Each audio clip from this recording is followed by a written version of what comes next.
This week's People News. Not attorney, not giving legal advice. Do your own research. I'm here to say just opinions. Never look straight forward. Always look around you. Be able to protect yourself by any means necessary. Use the Second Amendment. Arm yourself with knowledge. Proceed forward.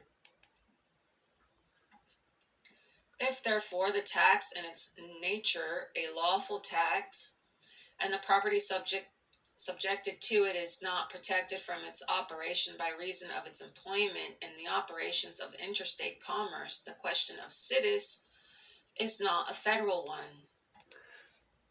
Again, what is that? Business, y'all. And that was absolutely vague. So, situs is not a federal question. Then what is? Same thing.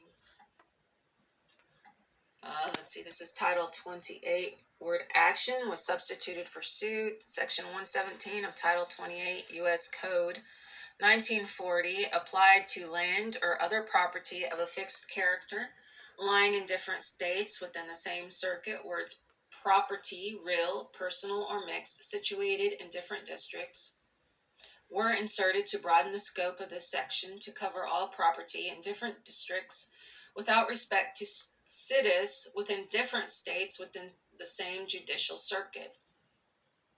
Title 28.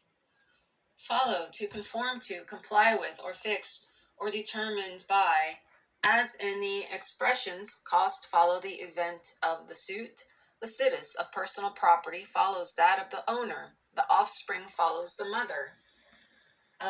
There's a lot of law that goes back to the, I think it's called Sumerians, the Sumerians who wrote the cuneiform.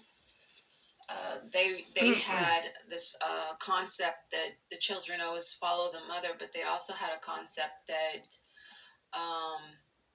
you could always return back to your mother. So anyone at any time, any place, no matter what their situation was, they could always go back to the situation of being under their mother.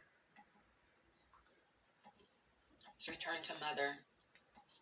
You can look it up. There's something, a symbol in a lot of liberty type style books that means return to mother, or amagi. Site or site. So we're getting to site. The site is the place, the city, the situation, the place that gets to sip from your cup. The standing of any place, the situation of a capital house or mesuage, a territory or part of a country, as the site of the late dissolved monastery of, the place where it stood, the place where you stand. Okay, you're standing. What's your status? What's your situation? Whose rule are you under? Whose laws are you under? If you're in the military, you're under federal laws. If you're not in the military, you're under your state laws. I don't know if this is situs. Let's see, rule of fiction. I don't think this is. Okay, so locus, the place or position where something is done or exists. See, situs. Okay, here's a property located in Aransas Pass, Texas. I took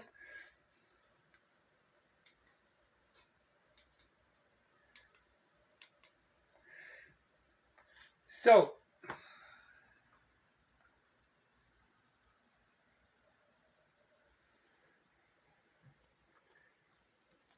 I'll let her finish up on this a little bit because we need to define this.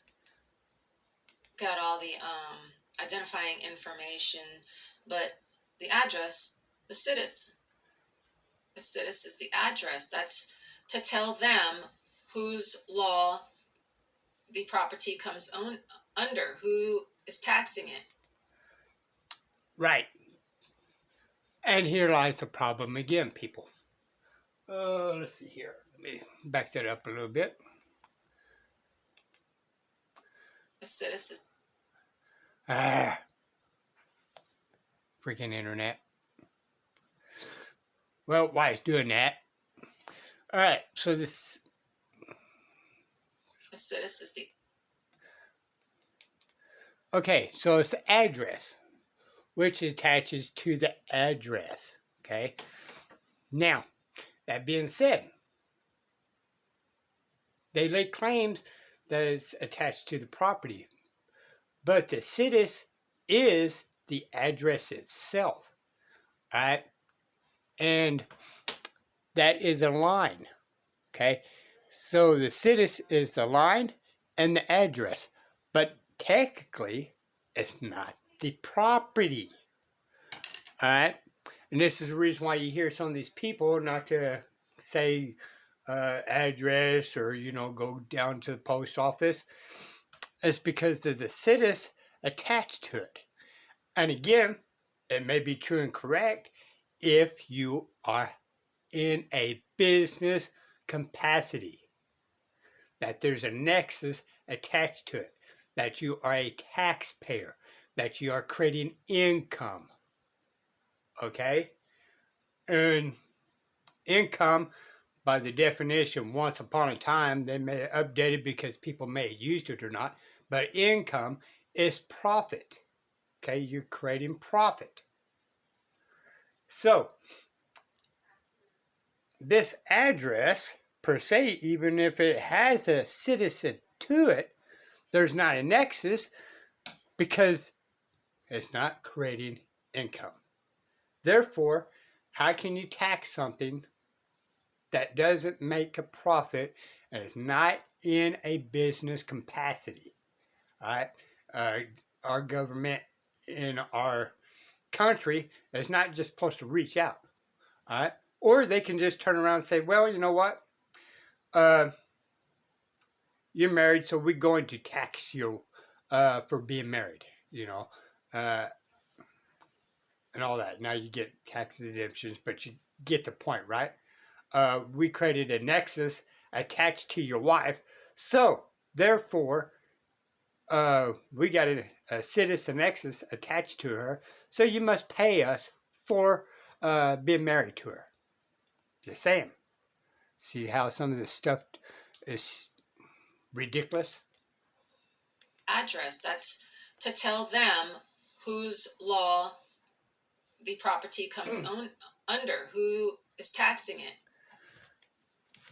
And it's also, the short version is, so when you register your property in the court, to keep people from stealing it, anybody, a legal person, a corporation, another man or woman, the reason why it's in there is to help verify so nobody else lays claim to it. Now, there's no law saying you have to register property.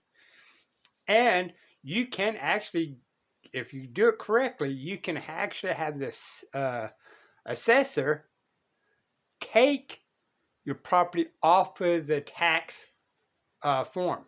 Because what they did, the assessor office, right, is went in there by fraud, committed fraud, and said, hey, we're going to jerk this property out of the court and we're going to put it in a tax so we can tax them. That's all they did. And they put your property within a bounds of a business, okay? By statute, by codes of the tax code here in Texas. So, and it's what they really actually did. Now, in statute, all right, education purposes only, not giving an attorney or legal advice. In statute, the assessor, to create a tax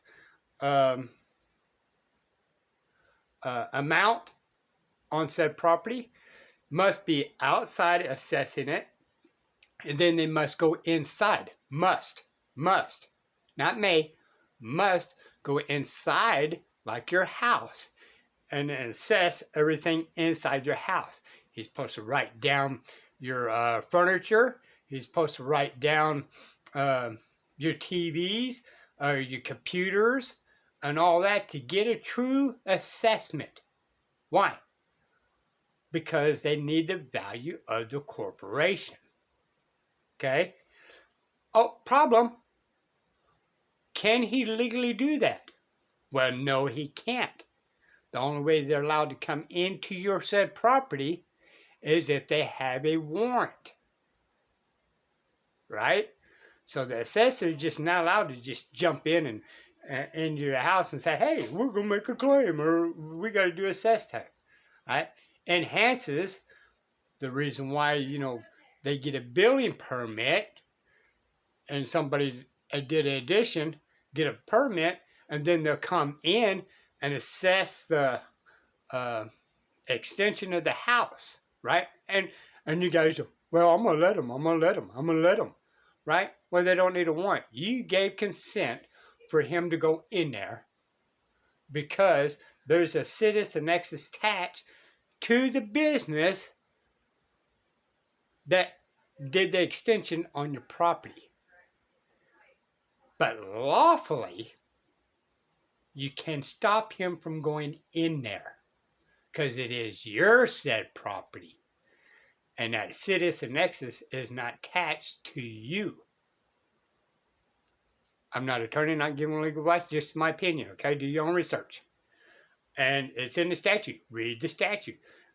The assessor tax debt. Go into the assessor's job, and it says, in order to make a correct valuation of the property tax, they must go into your house. Well, they can't just enter. So when they only do it on the outside, they're not fulfilling their obligation in doing their job correctly and misleading the value of your said property for tax purposes, which again is fraud. Categoria. We've gone over categories that was found in one of my books, the book called Minding the Law, where they talk about how government likes to categorize everything and everyone and every action. A series or order of all the predicates. That's an important word in law, predicates. I haven't gone over that yet. We'll go over that some other time. Or attributes contained under a genus. Aristotle made 10 categories: substance, quantity, quality, relation, where am I? Action, passion. Is it passion? Time, place, situation, and habit. And let's see, Austin in the book How to Do Things with Words, he went over some of these things. He called them different words, but we have them there. Exercitives, behabitives, and so on. We've gone over those. Debitum. So we're talking, what's this, French or Latin? I don't know. It doesn't say Loki. I'm thinking this is Latin. Now, also give you for disclosure, not attorney, not giving legal advice again, right? Congress has authority to make money, okay? But it never actually had authority to give the responsibility to a bank. They had a responsibility to make it. And then, then they had to follow the bank rules. Well, no, that was not in the authority of the Constitution. So Congress is violating the Constitution by being under the contract of what you call the Bank of the Federal Reserves. And when the president got rid of the gold, it made it more bounding to the bank. If he is alive, we should sue him due to doing an executive order that he didn't even have authority to do constitutionally. A note made in Boston without a specific place of payment may be demanded and sued in England or vice versa, because such note has no controlling place, but may be demanded of the maker wherever he is. In short, all debts are payable everywhere except there be some special limitation or provision in respect to the payment, the rule being that debts, as such, have no locus or situs, but accompanying the creditor, and follow and authorize a demand upon the debtor everywhere. So if it follows you, does that mean if you die, your debt goes with you? Okay, so jurisdiction and situs. So remember, I'm thinking Articles of Confederation. The United States of America, being the states, have all their freedom, sovereignty, and independence, rights, powers, and jurisdictions not given to the United States, and the United States, under the federal Constitution, works for the United States of America. It was ratified by all the states, and that made it a contract with all the states. And the reason why it had to be ratified by all the states was because all the states are each in their own individual capacity free, sovereign, and independent, with all rights, powers, and jurisdictions not given to the United States. So each state had the right to ratify the federal Constitution. But the federal Constitution, inside the federal Constitution, says it only applies to the federal people on the federal land. That's Article 1, Section 8, Clause 17. So the federal government taxes the states. The states are supposed to tax the people, but here we have the people are taxed by the state and the federal government, and the federal government was created by the states. So aren't we in a situation where the federal taxes are actually just another state tax? So we're being taxed twice by the state? That's what it looks like to me. That's double taxation. Immovables, jurisdiction. The right to the possession of land can be tried in the courts of the situs. So wherever you stand, whatever your standing is, that's where you're at. That's where your court is. That's where your taxes are. That's where your property is. That's where everything is. All your laws are made for that situs, for that place, for those properties, unless it's immovable. Okay, so a trial elsewhere would be nugatory, as the officers of no other power could, without violating the national sovereignty, use force upon the spot to put or establish the successful litigant in possession. Alrighty, so we're going to go ahead and end it there. Go check her out. Alright, looks like she's got a lot of great content. Probably going to do a little bit more research on what she's doing. Okay, Jean, the Liberty Lion. Alright, so check her out. Okay. Let's just kind of take a picture of this because it's interesting.